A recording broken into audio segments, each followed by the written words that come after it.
कैसे हैं आप सब लोग। आप लोगों का स्वागत है मेरे यूट्यूब चैनल पे।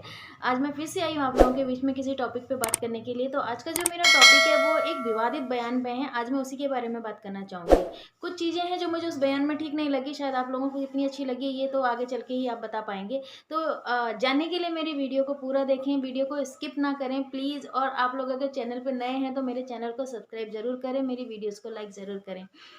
तो चलिए शुरू करते हैं आज के टॉपिक के बारे में। आज का जो मेरा टॉपिक है वो है अभी हाल ही में कुछ समय पहले हमारी जो एक बॉलीवुड एक्ट्रेस है कंगना रनौत जी, उनको एक अवार्ड से नवाजा गया है। वो अवार्ड है पद्मश्री। पद्मश्री अवार्ड दिया जाता है उस क्रम की विशिष्ट सेवा के लिए किसी भी क्षेत्र में। यानी कि उनको जो अवार्ड मिला है वो मिला है उनकी जो बॉलीवुड में शायद उनकी जो उत्कृष्ट परफॉर्मेंस है उसके लिए अवार्ड मिला है।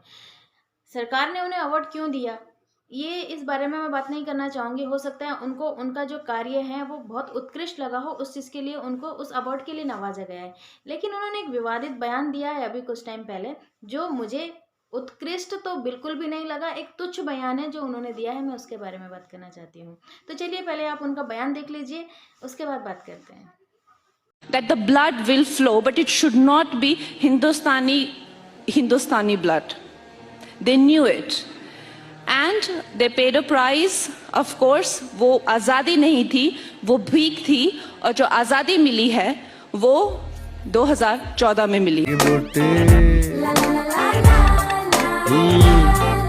मैं आपने जो कहा इससे बिल्कुल जाहिर है, और मुझे नहीं लगता कि इस ऑडियंस में किसी को भी जरा सा भी शक या शुबा है कि आप किस तरफ जा रही हैं। मैं किस तरफ जा रही हूँ? तो अभी आपने बयान देखा मैडम कंगना रनौत जी का। वो कह रही हैं कि सही मायने में हमें जो आज़ादी है वो 2014 में मिली है। उससे पहले जो हमें आज़ादी मिली थी हमें भीख में मिली थी। मुझे लगता है यही कटोरा लेके गई थी वहाँ पे कि भीख दो आज़ादी दो।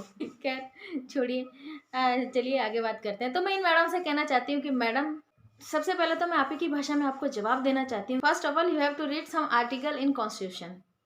पूरी किताब आपके बस की, पूरी किताब तो छोड़ो, मैं कुछ आर्टिकल्स पढ़ने के लिए आपको कह रही हूँ, सारे नहीं, क्योंकि वो आपके बस की बात नहीं है, आप नहीं पढ़ पाएंगी। और पढ़ेंगे तो आपको समझ में नहीं आएगा कि क्या है कॉन्स्टिट्यूशन हमारे देश का, हमारे देश का संविधान क्या है, डेमोक्रेसी क्या है, you have no idea. The second thing, you have to read the history, Mughal काल, सिकंदर आक्रमण, एंड ऑल्सो अबाउट द पुर्तगाली, डच, अंग्रेज, etc. And most important for you, Jhansi की रानी। मूवी की थी ना आपने झांसी की रानी, और बहुत अच्छी भी की थी, क्योंकि वो तो एक हिस्ट्री से रिलेटेड मूवी थी ना। अब आप कहेंगे कि वो झांसी की रानी तलवार लेकर के भीख मांगती थी, है ना, क्योंकि आपने तो शायद डायलॉग्स पढ़े होंगे, सिर्फ आपने ये नहीं पढ़ा होगा कि जिसकी आप मूवी करने जा रही है वो है कौन। वैसे गलत इंसान को ये रोल दे दिया था, मुझे मालूम नहीं कि आप ही क्यों मिली ये रोल करने के लिए, झांसी की रानी। आपको जब यही नहीं पता कि उन्होंने अपना झांसी बचाने के लिए क्या क्या किया था, आप उन्हें भी भिखारी कहने की कोशिश कर रही हैं, तो आपको क्या कहें। वैसे मुझे नहीं लगता कि मेरे शब्द हैं कुछ आपको कहने के लिए। अभी कुछ टाइम पहले जब आपका ऑफिस तोड़ा गया था तो आपने बहुत हल्ला मचाया था। आपने ये तक कहा था कि मैं बॉम्बे नहीं जा सकती, मेरे को धमकी दी गई है, मुझे जान से मारने की धमकी दी गई है। गवर्नमेंट ने आपको जेट प्लस सिक्योरिटीज दी थी, कितना पैसा खर्च हुआ होगा, सोचा आपने कभी? आप क्यों सोचेंगे, क्योंकि आप तो हीरोइन है।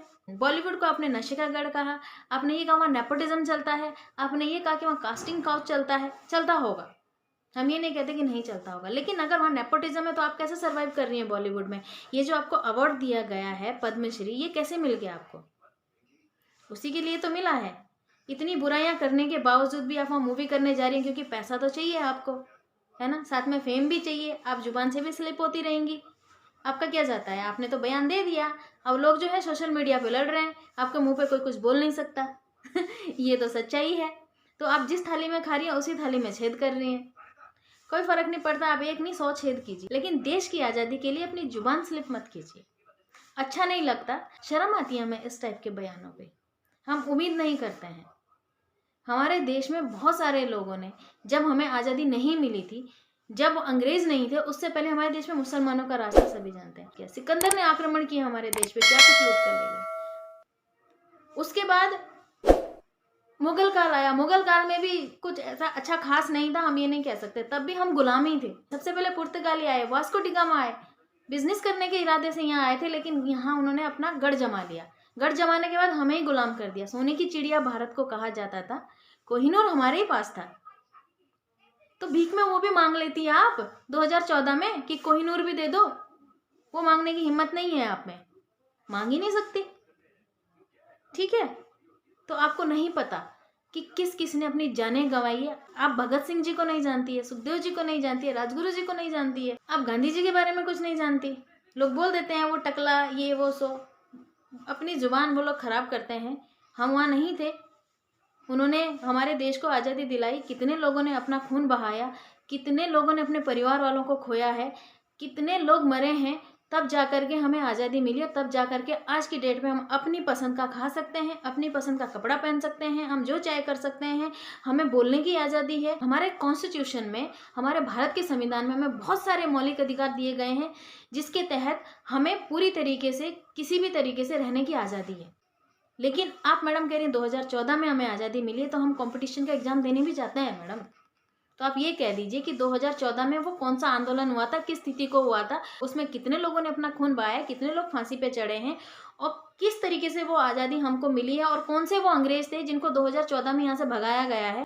और सबसे बड़ी बात, वो स्वतंत्रता दिवस जो हम 15 अगस्त को मनाते हैं, जो हम 1947 में जब हम आज़ाद हुए थे, तो हम 15 अगस्त को मनाते हैं, हमारा इंडिपेंडेंस डे है। तो 2014 में कौन सा डे मनाते हैं, वो डे भी आप बता दीजिए, उसे भी डिस्क्राइब कर दीजिए। इतना तो आप बोल ही चुकी हैं। आपने जो बयान दिया है, आपकी तो जुबान हर बार स्लिप होती रहती है। जो इंसान जिस थाली में खाए उसी थाली में छेद करे, उसके लिए देश की कोई वैल्यू नहीं है। क्या सोचकर उनको ये पद्मश्री दिया गया है वो मैं नहीं जानती। आप 1 2 100 दो, जो भी दो, लेकिन इन्होंने जो ये बयान दिया है, ये बहुत ही शर्मनाक बयान है। मैं उसकी निंदा करती हूँ। बाकी लोग कितनी निंदा करते हैं नहीं करते ये मैं नहीं जानती। तो अगर ये मेरा वीडियो आप लोग देख रहे हैं तो प्लीज़ ज़रूर लाइक कीजिए इसको, और समझें इस चीज़ को कि इस तरीके की देशद्रोही बात करने का मतलब क्या होता है। अगर ये किसी आम बंदे ने कहा होता तो अब तक वो जेल में होता।